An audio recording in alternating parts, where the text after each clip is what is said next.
The pandemic made our lives miserable as ever. It made us stay inside our homes for almost 10 months already, and many people are hoping for the vaccine so that we can finish the catastrophe.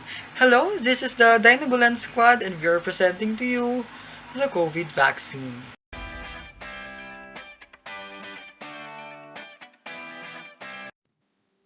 Hey! Did you know that scientists have been studying coronaviruses for over 50 years?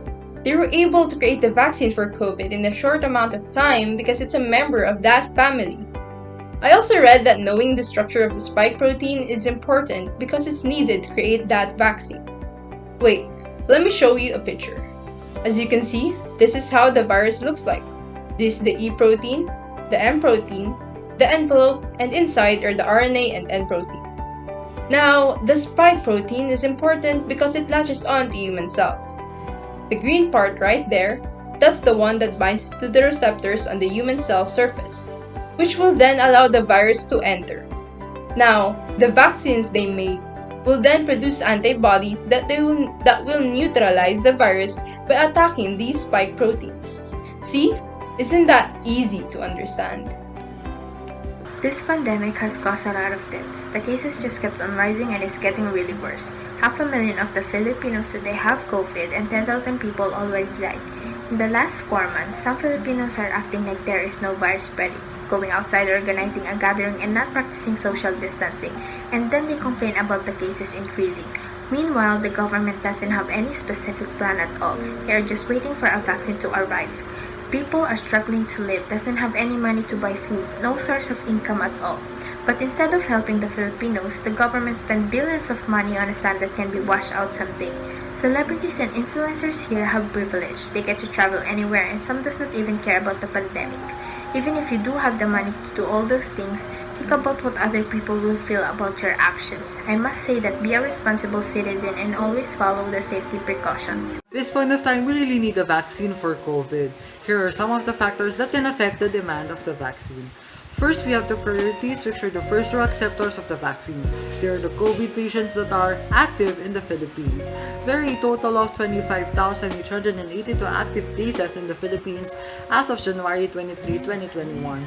Meaning to say there are 51,764 vaccines needed since every patient needs to be vaccinated twice. As we can notice, the number of vaccine depends on the number of patients that will receive the vaccine. The relationship is directly proportional. When the number of patients increases, the demand of the vaccine will also increase. Vice versa. It is an example of direct variation. Second is the choice of the people, especially the COVID patients. What if half of those active cases doesn't want to be vaccinated? Meaning to say, only 12,941 patients will receive the vaccine. Overall, it will require 25,882 vaccines. This, we can say, is an example of direct variation as well. If many people wanted to be vaccinated, then the demand of the vaccine will also increase. Last, we have, of course, the price of the vaccine. There are 7 different products, namely the AstraZeneca, Novavax, Pfizer, Moderna, Sinovac, Gamaleya, and COVAX facility. All of these have different prices ranging from 400 to 5,000 pesos. Some patients will choose the 400, some will choose the 5,000. However, when the price is low, the demand of the vaccine will increase. If the price is high, then the demand of vaccine is low. This is now an example of inverse variation. Hoy! Andyan pala kayo? Alam niyo ba na mataas ang demand ng face mask at ng alcohol? Ang demand ay tumutukoy sa isang produkto o serbisyo na gusto at kayang bilhin ng isang mamimili sa isang takdang panahon at sa iba't ibang presyo. At dahil nga nasa kalagitnaan tayo ng pandemya, mataas ang demand ng alcohol at ng face mask. Tignan na lamang natin sa graph na ito.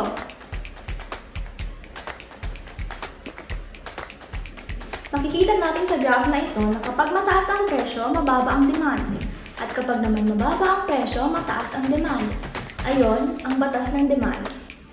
Huwag niyang kakalimutan ang inyong face mask at alcohol. Sa lahat ng ito, saan nga mapapasok ang ating karapatan? Ngayong may pandemya, masasabi ko na nasa atin pa rin dapat ang desisyon at kalayaan kung nais ba nating bumili at magpabakuna, lalo na't hindi nga lahat ay may kakayahang bilhin ito dahil may kataasan nga ang presyo nito. Okay lang naman na hindi ka magpapakuna basta ay mas maging maingat ka at hanggat maaari ay striktong sumunod sa mga batas at protokol na ipinatutupad ng pamahalaan. Lahat tayo ay may karapatan sa malayang pagpapakuna. Mahalaga na iba't ibang klase ng bakuna ang binili ng ating pamahalaan sapagkat ang lahat ay may karapatan sa pagpili ng kung anong klase ng bakuna ang kanilang bibilhin. Hindi kasi dapat pinipwersa ang isang tao na bilhin ang isang klase ng bakuna na hindi naman nila pinagkakatiwalaan. Ang presyo rin ng mga bakuna ay iba-iba, kaya mahalaga na nasa tao pa din dapat ang desisyon kung anong klase ng bakuna ang kanilang bibilhin. Sadly, choosing a preferred vaccine is not only the problem. We are all suffering in this pandemic. A lot of small businesses got taken down. A lot of employees lost their jobs. In fact, that 4.6 million Filipinos went jobless only of last year's July. Because of our situation, some of our people lost their source of income. In that case, a lot of Filipinos cannot afford the vaccine. We are reaching to the people who has a kind heart and willing to help the people in need. You can extend your help on various websites and various donation accounts. We assure that your help will reach the people to be reached, and your help is deeply appreciated. Thank you. Gamot ay mahalaga para sa bawat isa. Nahirapan ng lubos, tao'y nagtusa. Hanap ay gamot upang hindi maghirap at buhay ay maligtas. Bakuna para sa magandang kinabukasan. Mahalaga to para bansay umunlad tulad ng dati.